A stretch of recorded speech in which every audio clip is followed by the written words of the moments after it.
Bugün bildiğimizi sandığımız ama aslında genel sağlığımızın gizli komuta merkezi olan bir organa, yani bağırsaklarımıza odaklanıyoruz. Bu hayati sistemin sırlarını gelin birlikte çözelim. Hadi size doğrudan bir soruyla başlayalım. Vücudunuzun savunma ordusu, yani bağışıklık sisteminiz, sizce asıl karargahını nereye kurmuş olabilir? Şöyle bir düşünün. Muhtemelen aklınıza hemen kan, kemik iliği ya da lenf düğümleri geldi değil mi? Zaten tıp profesyonellerine sorsanız bile genellikle bu cevapları alırsınız. Ama bunlar resmin tamamını değil, sadece küçük bir parçasını oluşturuyor. Ve işte asıl şaşırtıcı gerçek. Vücudumuzun bağışıklık sisteminin asıl komuta merkezi, hani o çoğu zaman sadece bir boşaltım borusu olarak gördüğümüz bağırsaklarımızda.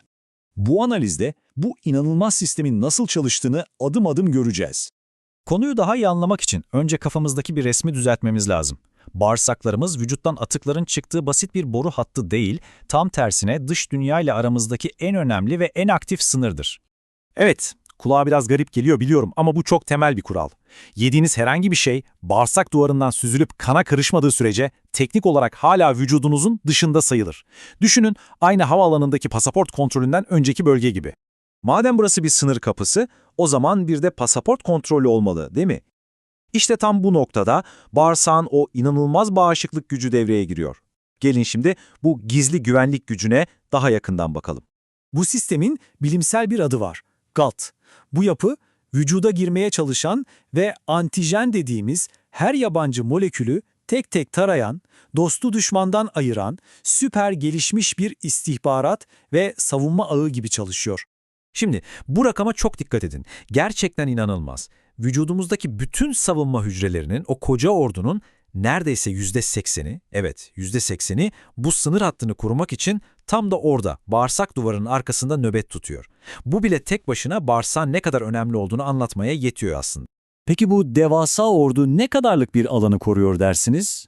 Düşünün, neredeyse bir tenis kortunun yarısı kadar bir yüzeyden bahsediyoruz. Yediğimiz, içtiğimiz her şey her gün bu devasa alandan geçiyor ve tek tek taranıyor. Ve şimdi en akıl almaz, en şaşırtıcı kısım geliyor.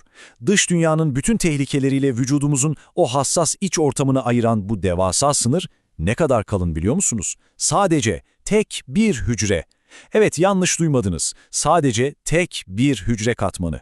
Sağlığımız işte bu kadar hassas bir dengeye bağlı.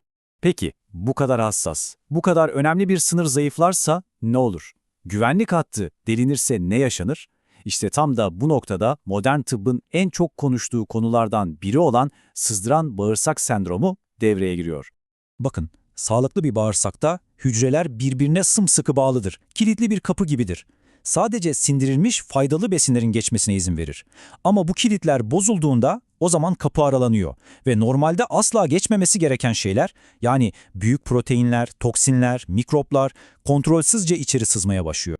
Ve bu sızıntı başladığı anda sınırın hemen arkasında bekleyen o devasa ordu için alarm zilleri çalıyor.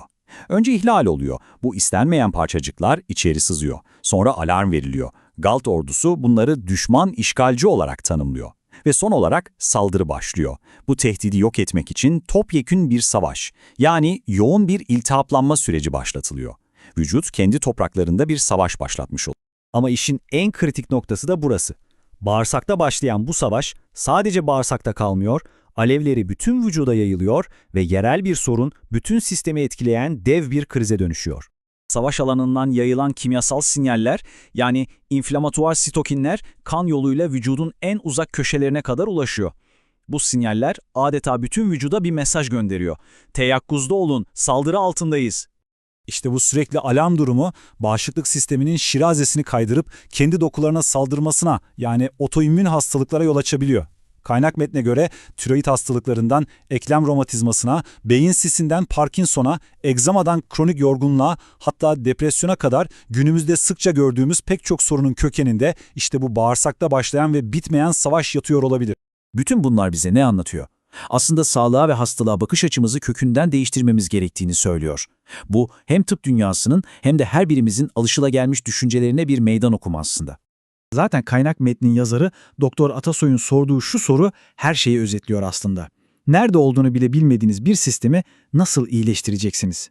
Düşünsenize, eğer bağışıklık sistemimizin ana üssünün bağırsaklarımız olduğunu bilmiyorsak, o sistem çöktüğünde onu nasıl onarabiliriz ki? Bu analizimizi sizi kendi sağlığınız üzerine düşündürecek o kritik soruyla bitirelim. Vücudunuzun asıl komuta merkezinden gelen sinyalleri gerçekten dinliyor musunuz? Belki de pek çok kronik sorunun çözümü işte o gözden kaçırdığımız merkeze hak ettiği özeni göstermekte yatıyordur.